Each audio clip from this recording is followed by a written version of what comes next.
It's Tuesday, the 8th of July. Welcome to the President's Daily Brief. I'm Mike Baker, your eyes and ears on the world stage. All right, let's get briefed. First up, the mullahs of the Islamic regime doubled down on their threats against President Trump, now offering a multi-million-dollar bounty on the president's life.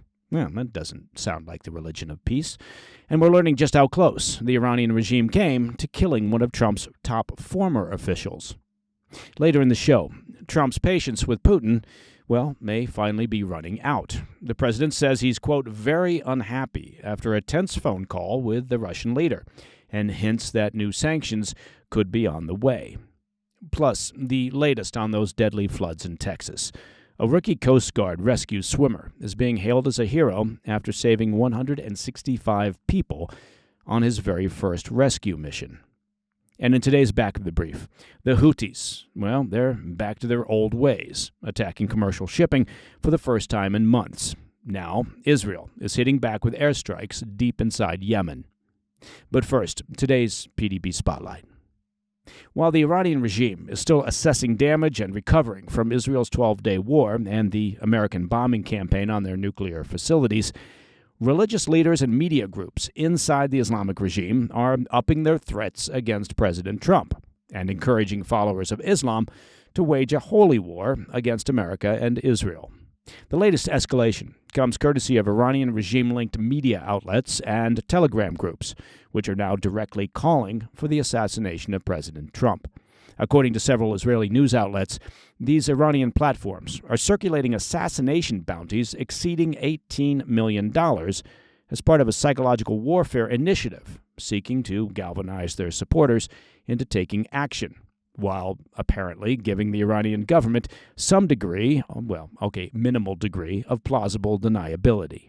The assassination calls are reportedly accompanied by photos of Trump overlaid with a red bullseye target, along with Quranic verses and religious edicts that frame the matter as a patriotic act of revenge and spiritual obligation. The exact figure being distributed across regime-connected channels is $18,341,623 and is described as a, quote, donation that will be given to any individual or group that can execute the president.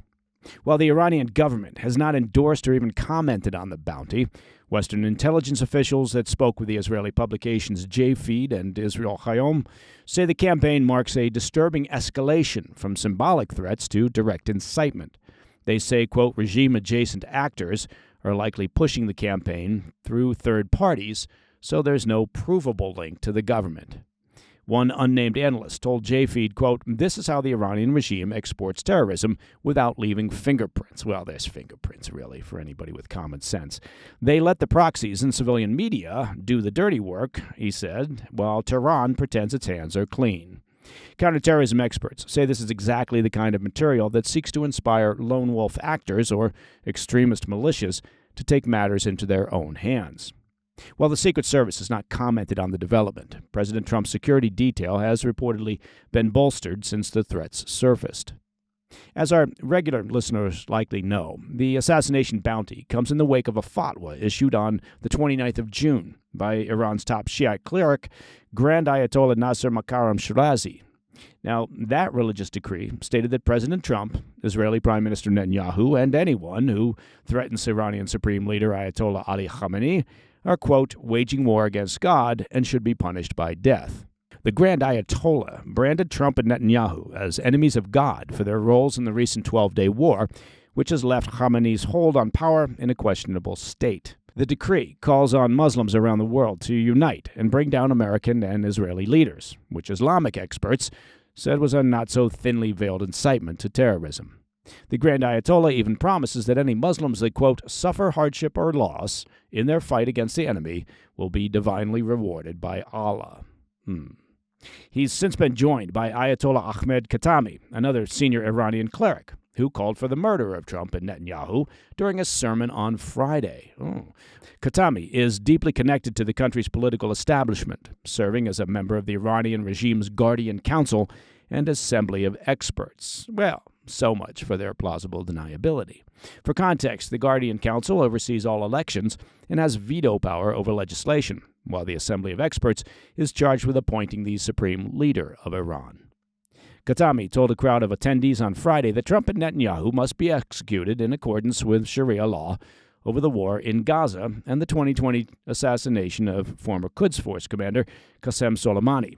The crowd reacted with cheers and chants of death to America, death to England, and death to Israel, according to a report from Fox News. That's quite the church service. I want to stress that while this may all sound like the usual Iranian bluster, these threats are not to be taken lightly. According to an excerpt from a new book called 2024, How Trump Retook the White House and the Democrats Lost America, recently published in the Washington Post, Iran nearly succeeded in assassinating former U.S. Secretary of State Mike Pompeo, who's long been on the regime's hit list over the operation that killed Soleimani. While the excerpt does not go into detail, it claims Iranian assassins nearly killed Pompeo while he was staying at a hotel in Paris roughly 3 years ago. As a reminder, the assassination threats and fatwa come at a time, of course, of heightened concerns over the domestic threat from Islamic extremists. Following the U.S. strikes on Iran's nuclear facilities, the Department of Homeland Security warned border agents to be on high alert for potential sleeper cells, fearing that individuals loyal to the regime may attempt retaliatory attacks from within U.S. borders. All right, coming up after the break, Trump signals a tougher stance on Putin after an apparent tense call, and a story of courage amid all the sad stories coming out of the Texas floods. A rookie Coast Guard hero saves 165 flood victims during rescue operations.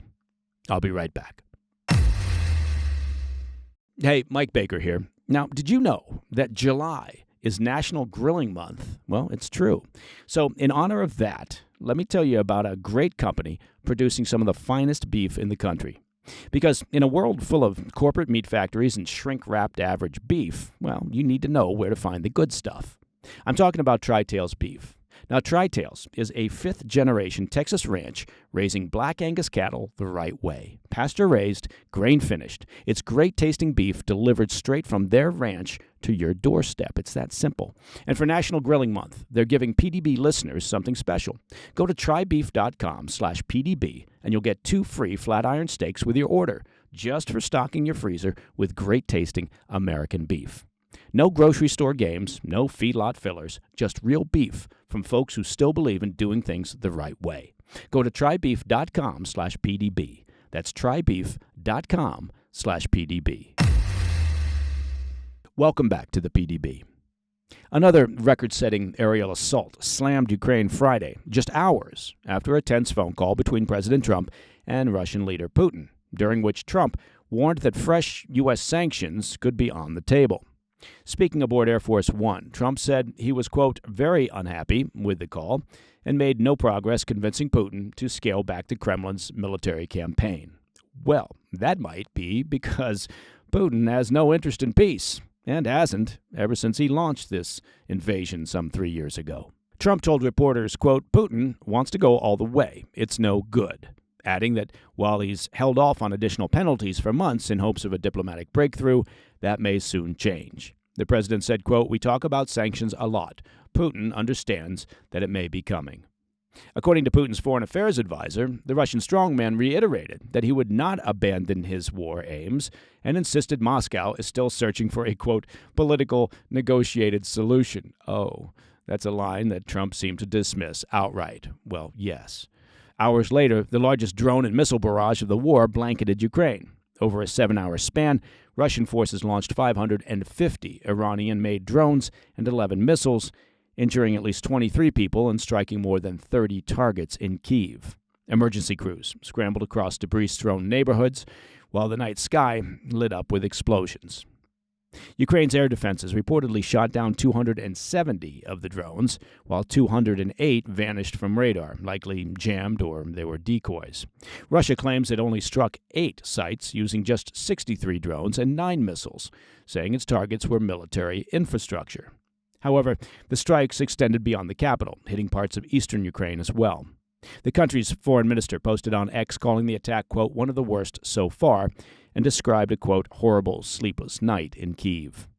Ukrainian President Zelensky went further, calling the attack, quote, cynical and accusing Moscow of deliberately timing the bombardment as a show of defiance in the wake of his counterpart's phone call with Trump. If so, well, it does fit a pattern. As our regular PDB listeners know, recent Russian barrages have been touted as record-setting, and that's no mistake. It's escalation. Ukrainian figures compiled by the Associated Press show that Russia has launched over 5,400 drones in June alone. That's the most in any month since the invasion began. The bombardment comes amid intensified Russian offensives along the 620-mile front line, indicating that Moscow's long-range strike campaign is increasingly being paired with battlefield pushes in the east. On the same day, Trump held a separate call with Zelensky, described by both leaders as, quote, strategic and forward-looking. The two discussed air defense cooperation, co-producing weapon systems, and perhaps most critically, a potential shipment of Patriot missile batteries. Trump, who's repeatedly praised the Patriot system as, quote, amazingly effective, said Ukraine, quote, needs them for defense. I don't want to see people killed. Zelensky stressed the need for, quote, just, lasting, and dignified peace. But there's little sign that Moscow is interested. While Kyiv and Moscow marked another successful prisoner exchange last week, primary diplomatic channels remain frozen. No new talks are scheduled, and Moscow shows no signs of backing down. Trump told reporters he raised Ukraine's defense needs with German Chancellor Friedrich Merz, but stopped short of announcing any commitments. The president said, quote, Ukrainians have to be protected, and we're looking at it. For now, however, Putin remains unmoved and unrelenting. As the war grinds on, Trump's growing frustration could mark a turning point, but whether it translates into new, aggressive, meaningful sanctions, well, that remains to be seen. All right, now turning to the U.S. The death toll from Texas's catastrophic July 4th floods has now passed 100, with dozens still missing from what is now among one of the deadliest floods in the U.S. in the last century. As we discussed on Monday's PDB, the hardest-hit location in central Texas remains Camp Mystic. It's a nearly 100-year-old Christian girls' retreat in Kerr County, where the Guadalupe River rose with astounding speed, swelling into a deadly torrent in less than an hour, all before dawn on Friday. Officials confirmed at least 27 campers and counselors died at the site. 10 girls, along with one counselor as of now, remain missing. Among the dead is 70-year-old Richard Eastland, co-owner and director of Camp Mystic, who drowned trying to rescue children from the rising waters. Kerr County continues to bear the brunt of the fatalities, with 75 of the confirmed deaths occurring there alone. Additional casualties have been reported in Travis, Burnett, Kendall, and Tom Green counties. President Trump, who signed a federal disaster declaration and activated FEMA, said he plans to visit the area on Friday. He told reporters, quote, we wanted to leave a little time. I would have done it today, but we'd just be in the first responders' way, end quote. As search and rescue teams race against the clock, a sidebar story of heroism has captured national attention. Petty Officer Scott Ruskin, a 26-year-old Coast Guard rescue swimmer from New Jersey, had just completed months of grueling training and had been on call since November. That call came at sunrise on Friday, as roads were underwater, boats rendered useless due to debris, and terrified campers were stranded. Only helicopters could reach the destroyed summer camp. Ruskin volunteered to stay behind on the ground and triage the rescue effort. In an exclusive interview with the New York Post, he recalled his response to the mission briefing, saying, quote, sweet, sounds great, I'll be more helpful on the ground than I will be in the air right now. He was right. As Black Hawk 60s and Coast Guard MH-65s circled overhead, Ruskin spent the day navigating wreckage and directing flight crews to survivors. He told the Post, quote, I just tried to comfort these kids and counselors. The hardest part, he added, was seeing parents and staff beg for help finding missing loved ones. In total, Ruskin evacuated 165 survivors from Camp Mystic, many of them barefoot, soaked, and still in pajamas after escaping the rising floodwaters. Homeland Security Secretary Kristi Noem labeled Ruskin a, quote, American hero and a model of the Coast Guard's mission. But as rescue efforts continue, questions are mounting over what wasn't done. The mayor of Kerrville, a town adjacent to Camp Mystic, said the city never received a flood warning. In an interview with CNN, Joe Herrick Jr. said he only learned of the disaster from the city manager at 5:30 a.m. Friday. He said, quote, when I checked at about 8 o'clock that night, meaning Thursday night, there was a chance of rain. I did not see a flood warning. I did not receive a flood notification. I did not know, end quote. Senator Ted Cruz from Texas has since called for a full review of the state's flood detection emergency alert systems. He said at a news conference, quote, next time there's a flood, I hope we have in place processes to remove especially the most vulnerable from harm's way. With more storms in the forecast, the Weather Prediction Center has issued additional flood warnings for Kerr County and surrounding areas, warning that any additional rainfall could bring renewed flash flooding to already devastated ground. Okay, up next in the back of the brief, the Houthis launched their first attack in months on a commercial vessel, and Israel responds with airstrikes deep inside Yemen. Stay with us. Hey, Mike Baker here. Now, have you ever said to yourself, I need to figure out a better way to carry my credit cards in cash? Well, I suspect you have. I know I have. I've got your answer, actually. The company is called Ridge. That's spelled R-I-D-G-E, Ridge. And their wallets are built for folks who value durability, simplicity, and smart design. With a slim profile that holds up to 12 cards and cash, these wallets are crafted from premium metals like aluminum, titanium, and carbon fiber, made to last and made to work. Look, each wallet includes RFID blocking technology to help protect against digital theft, which, of course, offers peace of mind in a digital world. I've got a Ridge wallet, and I tell you, they work great. Ridge also offers everyday carry essentials like key cases, key rings, and luggage, all with the same commitment to quality and function. Backed by a lifetime warranty and thousands of 5-star reviews, Ridge delivers reliability that you can count on. And for a limited time, PDB listeners get 10% off at Ridge by using code PDB at checkout. It's that simple. Just head to ridge.com and use code PDB, and you're all set. After you purchase, they'll ask you where you heard about them. Do me a favor and tell them the PDB sent you. In today's back of the brief, after a months-long lull, the Iranian-backed Houthi militants of Yemen have resumed their attacks on shipping vessels in the Red Sea, prompting a major retaliation from Israel. On Sunday, the terror group claimed responsibility for an attack on the bulk carrier Magic Seas in the Red Sea, marking their first assault on a commercial ship this year. The Liberian-flagged vessel, which the Houthis claimed had used Israeli ports, was hit with unmanned boats, missiles, and drones, causing severe damage to its hull and forcing the crew to abandon ship. That's according to a report from Fox News. Officials with the UAE said they responded to the vessel's distress signal and rescued all 19 crew members, working in close coordination with the United Kingdom Maritime Trade Operations Group. The incident came after the Houthis launched at least 3 ballistic missiles toward Israel on Saturday, which were all successfully intercepted by the IDF's air defenses. In response, Israel carried out a wave of strikes against Houthi targets in Yemen Sunday night into Monday morning, hitting a power station and multiple ports, including in the Houthi stronghold of Hodeidah. In a statement, IDF officials said, quote, those ports are used by the Houthi terrorist regime to transfer weapons from the Iranian regime, which are employed to carry out terrorist operations against the State of Israel and its allies.